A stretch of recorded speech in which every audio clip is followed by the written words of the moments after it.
Savez-vous que le respect des croyances d'autrui est un principe fondamental en islam? Dans le Coran, Allah nous enseigne la sagesse et la retenue dans notre manière de parler aux autres, même lorsque nous ne partageons pas leurs croyances.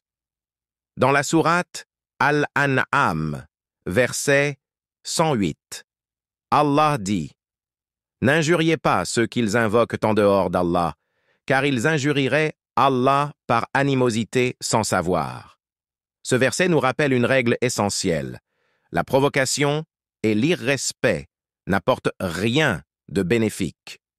Insulter les croyances des autres ne mène qu'à plus de division et de haine, et peut même les pousser à insulter Allah en retour, par ignorance et colère.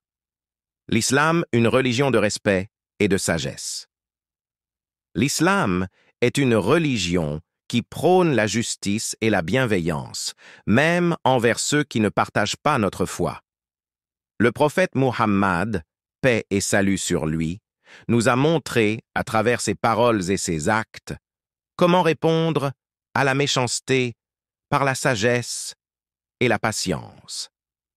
Lorsqu'il était insulté ou provoqué, il ne répondait pas par la violence ou les insultes, mais par la douceur et l'invocation d'Allah.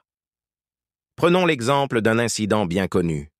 Une femme lançait des déchets sur le prophète chaque jour lorsqu'il passait devant sa maison.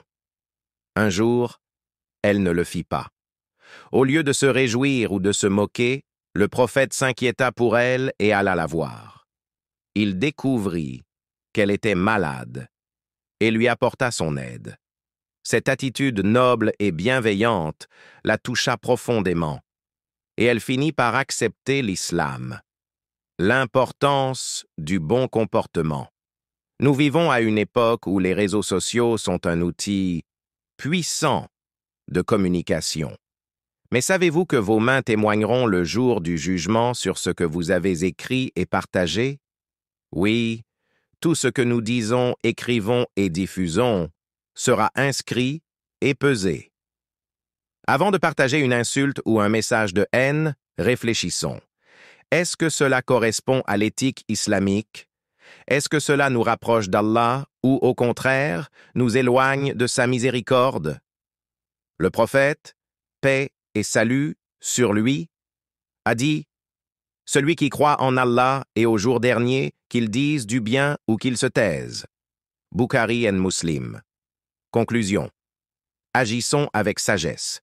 Plutôt que de répondre à l'insulte par l'insulte, répondons par la sagesse et la patience. Montrons le vrai visage de l'islam à travers notre comportement exemplaire. Ce n'est qu'ainsi que nous pourrons toucher les cœurs et inviter les gens vers la vérité, non par la force, mais par la beauté de notre éthique.